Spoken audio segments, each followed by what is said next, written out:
السلام علیکم گائز. تو جیسا کہ آپ سب جانتے ہیں کہ ہم پیر کامل ناول ڈب کر رہے تھے. آج اس کے ایپیسوڈ نمبر 3 ہے. چلے شروع کرتے ہیں. بسم اللہ الرحمن الرحیم.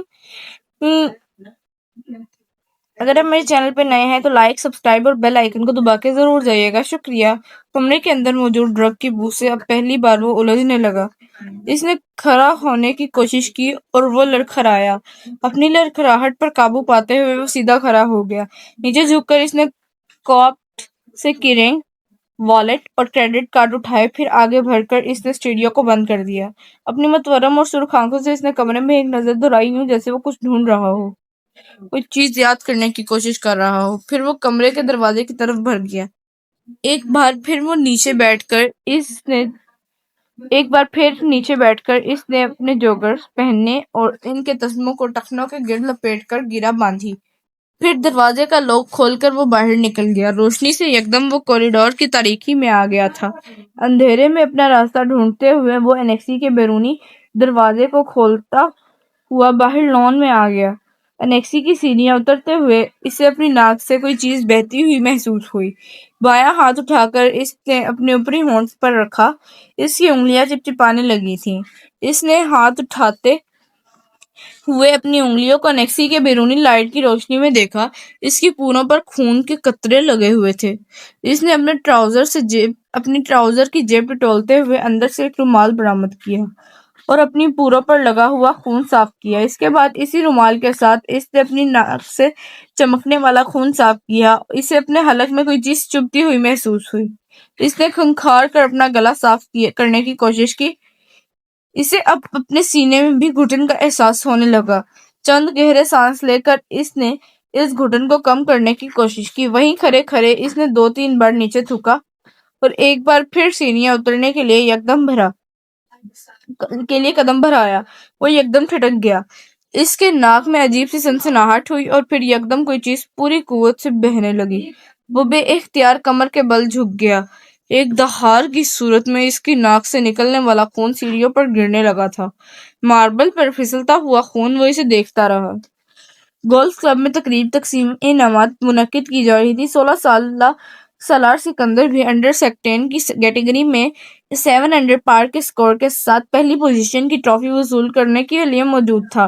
سکندر عثمان نے سالار سکندر کا نام پکارے جانے پر تالیاں بجاتے ہوئے اس ٹرافی کیبنٹ کے بارے میں سوچا جس میں اس سال انہیں کچھ مزید تبدیلیاں کروانی پڑیں گی. سالار کو ملنے والی شیلڈز اور ٹرافیز کی تعداد اس سال بھی پچھلے سالوں جیسی ہی تھی. ان کے تمام بچے ہی پڑھائی میں بہت اچھے تھے، مگر سالار سکندر باقی سب سے مختلف تھا. ٹرافیز، شیلڈز اور سرٹیفکیٹس کے معاملے میں وہ سکندر عثمان کے باقی بچوں سے بہت آگے تھا.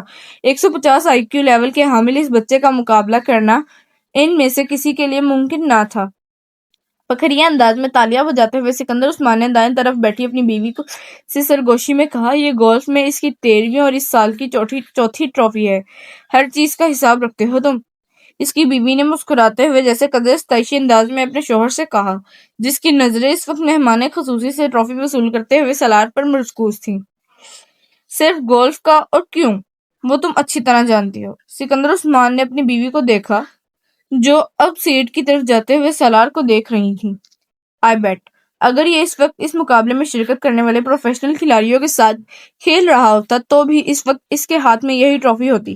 سکندر عثمان نے بیٹے کو دور سے دیکھتے ہوئے کچھ فخریہ انداز میں دعویٰ کیا.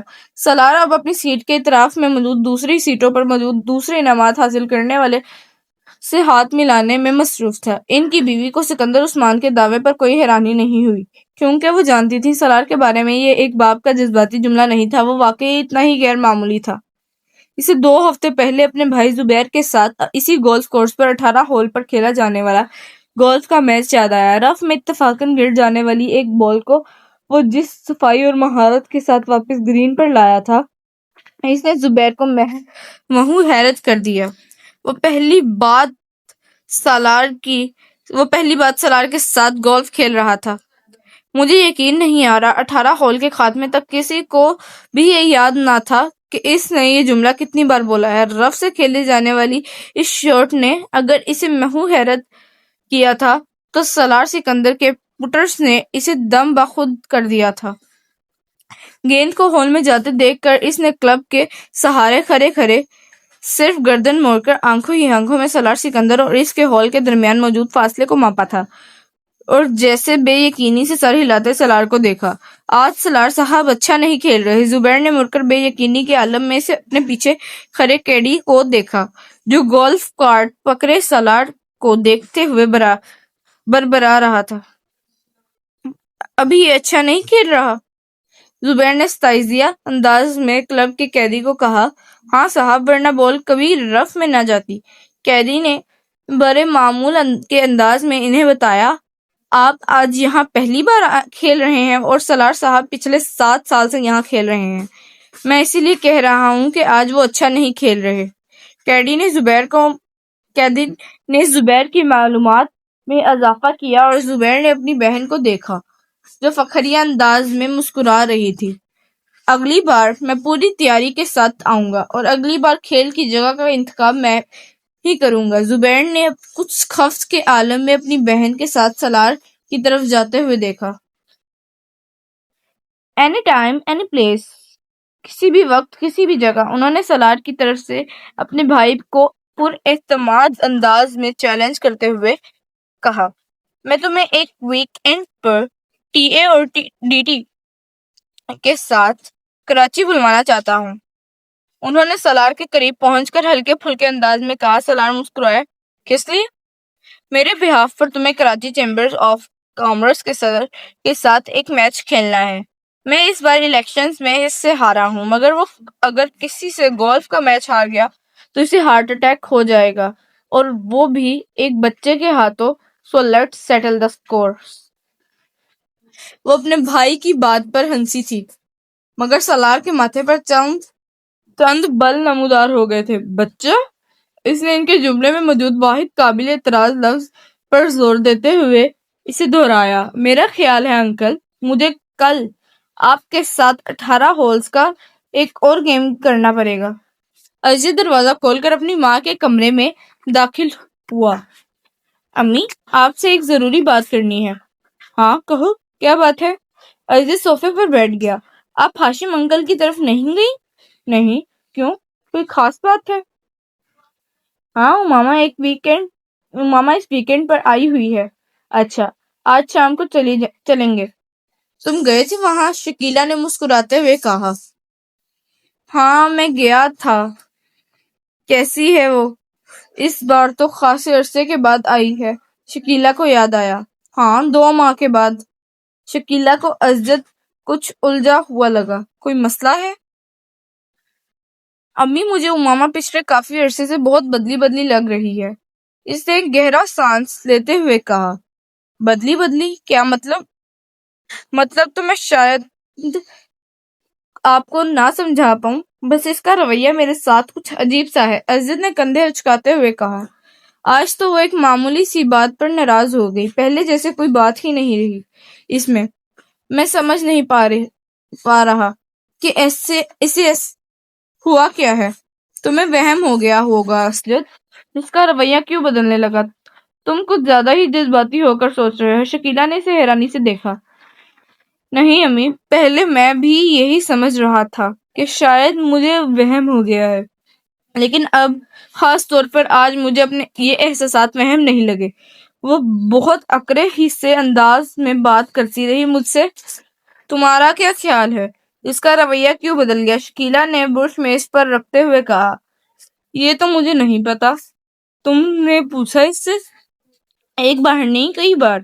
پھر ہر بار آپ کی طرح وہ بھی یہی کہتی ہے کہ مجھے غلط فہمی ہو گئی ہے۔ اس نے کندھے اچکاتے ہوئے کہا۔ کبھی کہتی ہے اسٹڈیز کی وجہ سے ایسا ہے، کبھی کہتی ہے اب وہ میچور ہو گئی ہے اس لیے۔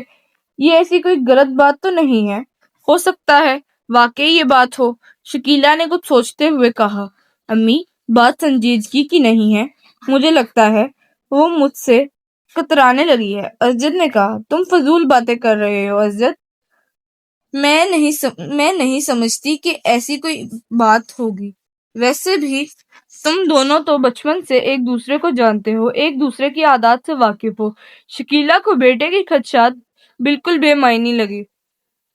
ظاہر ہے عمر کے ساتھ کچھ تبدیلیاں آ ہی جاتی ہیں۔ اب بچے تو رہے نہیں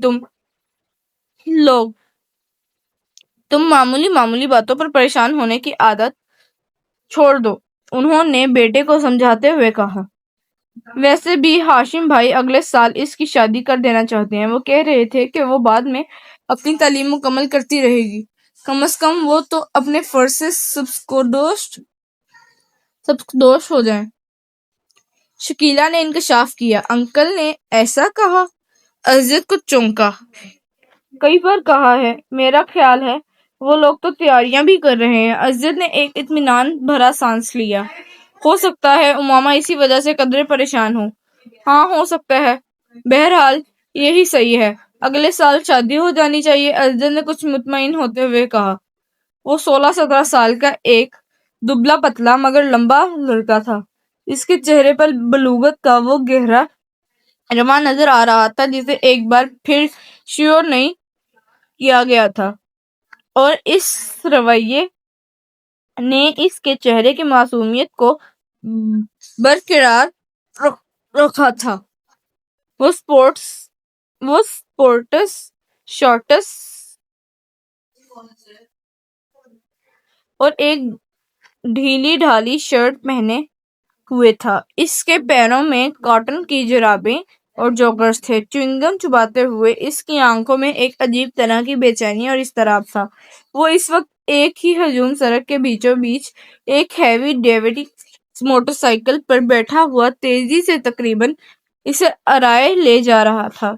وہ کسی قسم کے ہیلمٹ کے بغیر تھا اور بہت ریش انداز میں موٹر سائیکل کو چلا رہا تھا۔ اس نے 2 دفعہ سگنل توڑا، 3 دفعہ خطرناک طریقے سے کچھ گاڑیوں کو اوور ٹیک کیا، 4 دفعہ بائیک چلاتے چلاتے اس کا اگلا پہیہ اٹھا دیا، اور کتنی ہی دور تک صرف ایک پہیے پر بائیک چلاتا رہا۔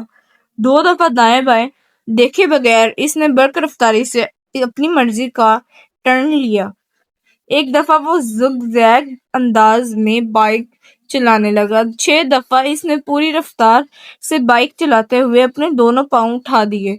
پھر یکدم اسی رفتار سے بائیک چلاتے ہوئے اس نے ون وے کی خلاف ورزی کرتے ہوئے اس لائن کو توڑ دیا اور دوسری لائن میں سناٹے کے ساتھ گھس گیا۔ سامنے سے آتی ٹریفک کی بریکیں یکدم چرچرانے لگیں۔ اس نے فل سپیڈ پر بائیک چلاتے ہوئے یکدم ہینڈل پر سے اپنے ہاتھ ہٹا دیے۔ بائیک پوری رفتار کے ساتھ سامنے سے آنے والی گاڑی کے ساتھ ٹکرائی۔ وہ ایک جھٹکے کے ساتھ ہوا میں بلند ہوا اور پھر کسی چیز پر گرا۔ اسے اندازہ نہیں ہوا اس کا ذہن تاریک ہو چکا تھا۔ وہ دونوں لڑکے اسٹیج پر ایک دوسرے کے بالمقابل روسٹرم کے پیچھے کھڑے تھے، مگر ہال میں موجود اسٹوڈنٹس کی نظریں ہمیشہ اس کی طرح ان میں سے ایک پر مرکوز تھیں۔ وہ دونوں ہیڈ بوائے کے انتخاب کے لیے کینویسنگ کر رہے تھے، اور وہ پروگرام بھی اس کا ایک حصہ تھا۔ وہ دونوں کے روسٹرم پر ایک پوسٹر لگا تھا، جس میں سے ایک "پرووٹ فار سالار" اور دوسرے "پرووٹ فار فیضان" لکھا تھا۔ اس وقت فیضان ہیڈ بوائے بن جانے کے بعد اپنے ممکنہ اقدامات سے اعلان کر رہا تھا، جبکہ سالار پوری سنجیدگی کے ساتھ اسے دیکھنے میں مصروف تھا۔ فیضان اسکول کا سب سے اچھا مقرر تھا اور اس وقت بھی وہ اپنے جوش کسابت کے کمال دکھانے میں مصروف تھا، اور اسی برٹش لہجے میں بات کر رہا تھا جس کے لیے وہ مشہور تھا۔ بہترین ساؤنڈ سسٹم کی وجہ سے اس کی آواز اور انداز دونوں خاصے متاثر کن تھے۔ ہال میں بلا شبہ سکوت طاری تھا، اور یہ خاموشی صرف اسی وقت ٹوٹی تھی جب فیضان کے سپورٹس اس کے کسی اچھے جملے پر داد دینا شروع ہوتے ہال یکدم تالیوں سے گونج اٹھا۔ آدھے گھنٹے کے بعد وہ جب اپنے لیے ووٹ کی اپیل کرنے کے بعد خاموش ہوا تو ہال میں اگلے کئی منٹ تالیاں اور سیٹیاں بجتی رہیں۔ ان تالیوں میں خود سالار سکندر بھی شامل تھا۔ فیضان نے ایک فاتحانہ نظر ہال پر اور سالار پر ڈالی اور اسے تالیاں بجاتے دیکھ کر اس نے گردن کے ہلکے اشارے سے اسے سراہا۔ سالار سکندر آسان حریف نہیں تھا، یہ وہ اچھی طرح جانتا تھا۔ اسٹیج سیکرٹری اب سالار کے لیے اناؤنسمنٹ کر رہا تھا۔ تالیوں کی گونج میں سالار نے بولنا شروع کر دیا۔ Good morning friends. وہ یک لہجہ ٹھہرا۔ فیضان اکبر ایک مقرر کے طور پر یقیناً ہمارے اسکول کا اساتذہ ہے۔ میں یا دوسرا کوئی بھی ان کے مقابلے میں کسی اسٹیج پر کھڑا نہیں ہو سکتا۔ وہ ایک لمحے کے لیے رکا۔ اس نے فیضان کے چہرے کو دیکھا جس پر ایک فخریہ مسکراہٹ ابھر رہی تھی، مگر سالار کے جملے کے باقی حصے نے اگلے لمحے اس مسکراہٹ کو غائب کر دیا۔ اگر معاملہ صرف باتیں بنانے کا ہو تو ہال میں ہلکی سی کھلکھلاہٹیں ابھریں۔ سالار کے لہجے کی سنجیدگی برقرار تھی، مگر ایک ہیڈ بوائے اور مقرر میں بہت فرق ہوتا ہے۔ مقرر کو باتیں کرنی ہوتی ہیں، ہیڈ بوائے کو کام کرنا ہوتا ہے۔ دونوں کے درمیان ٹاکر اور ڈوئر کا فرق ہوتا ہے، اور great talkers are not great doers. Salar کے سپورٹرز کی تالیوں سے ہال گونج اٹھا۔ میرے پاس فیضان اکبر جیسے خوبصورت لفظوں کی روانی نہیں ہے، اس نے اپنی بات جاری رکھی۔ میرے پاس صرف میرا نام ہے اور میرا متاثر کن ریکارڈ، اور مجھے کنیکسنگ کے لیے لفظوں کے کوئی دریا نہیں بہانے، مجھے صرف الفاظ کہنے ہیں۔ وہ ایک بار پھر رکا۔ Trust me and vote for me. مجھ پر اعتماد کریں اور مجھے ووٹ دیں۔ اس نے شکریہ ادا کرتے ہوئے جس وقت اپنے مائک کو آف کیا، اس وقت ہال تالیوں سے گونج رہا تھا۔ 1 منٹ 40 سیکنڈز میں وہ اسی نپے تلے اور کیلکولیٹڈ انداز میں بولا تھا جو اس کا خاصہ تھا، اور اسی 1.5 منٹ نے فیضان کا تختہ کر دیا۔ اس ابتدائی تعارف کے بعد دونوں امیدواروں سے سوال و جواب کا سلسلہ شروع ہوا تھا۔ سالار سکندر ان جوابات میں بھی اتنے ہی اختصار سے کام لے رہا تھا جتنا اس نے اپنی تقریر میں لیا تھا۔ اس کا سب سے طویل جواب 4 جملوں پر مشتمل تھا، جبکہ فیضان کا سب سے مختصر جواب بھی 4 جملوں پر مشتمل نہیں تھا۔ فیضان کو فصاحت و بلاغت جو پہلے اس کی خوبی سمجھی جاتی تھی، اس وقت اس اسٹیج پر سالار کے مختصر جوابات کے سامنے چرب زبانی نظر آ رہی تھی، اور اس کا احساس خود فیضان کو بھی ہو رہا تھا۔ جس سوال کا جواب سالار ایک لفظ یا ایک جملے میں دیتا، اس کے لیے فیضان کو عادتاً تمہید باندھنی پڑتی، اور سالار کا اسی تقریر میں اس کے بارے میں کیا ہوا، یہ تبصرہ وہاں موجود اسٹوڈنٹس کو کچھ اور صحیح محسوس ہوا تاکہ ایک مقرر صرف باتیں کر سکتا ہے۔ سالار سکندر کو ہیڈ بوائے کیوں ہونا چاہیے؟ سوال کیا گیا۔ کیونکہ آپ بہترین شخص کا انتخاب چاہتے ہیں، جواب آیا۔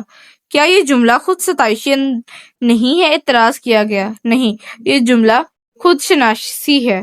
اعتراض کو رد کر دیا گیا۔ خود ستائشی اور خود شناسی میں کیا فرق ہے؟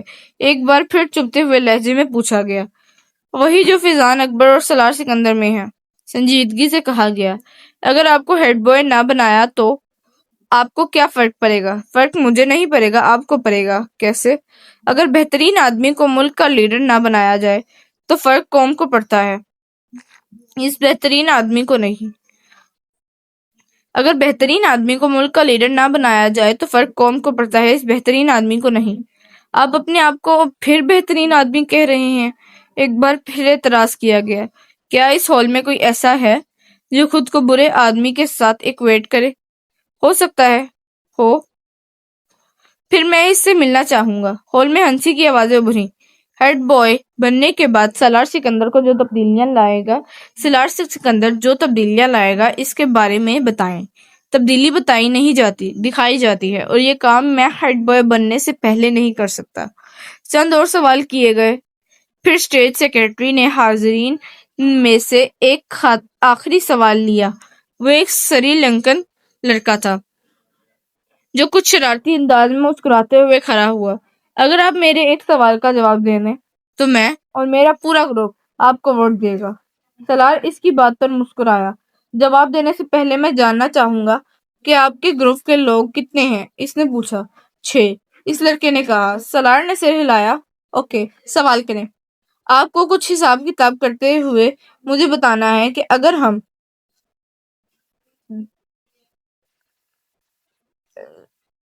2,67,895 میں 9,52,852 کو جمع کریں، پھر اس میں سے 3,00,000 9,999 کو تفریق کریں، پھر اس میں 99,29,292 کو جمع کریں اور اس سے وہ سری لنکن لڑکا ٹھہر ٹھہر کر ایک کاغذ پر لکھا ہوا ایک سوال پوچھ رہا تھا۔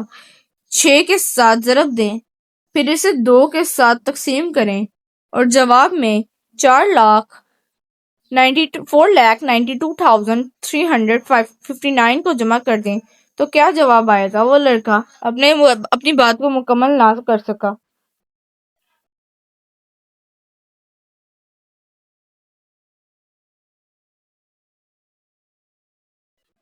81,42,473 بڑی برق رفتاری کے ساتھ سلاٹ نے جواب دیا۔ اس لڑکے نے کاغذ پر ایک نظر دہرائی اور پھر کچھ بے یقینی سے سر ہلاتے ہوئے تالیاں بجانے لگا۔ فیضان اکبر کو اس وقت اپنا آپ ایک ایکٹر سے زیادہ نہیں لگا۔ پورا ہال اس لڑکے کے ساتھ تالیاں بجانے میں مصروف تھا۔ فیضان اکبر کو وہ پورا پروگرام ایک مذاق محسوس ہونے لگا۔ 1 گھنٹے کے بعد جب وہ سالار سکندر سے پہلے اس اسٹیج پر اتر رہا تھا تو وہ جانتا تھا کہ وہ مقابلے سے پہلے ہی مقابلہ ہار چکا تھا۔ 150 کے آئی کیو لیول والے اس لڑکے سے زندگی میں اس سے پہلے کبھی اتنا حسد محسوس نہیں ہوا۔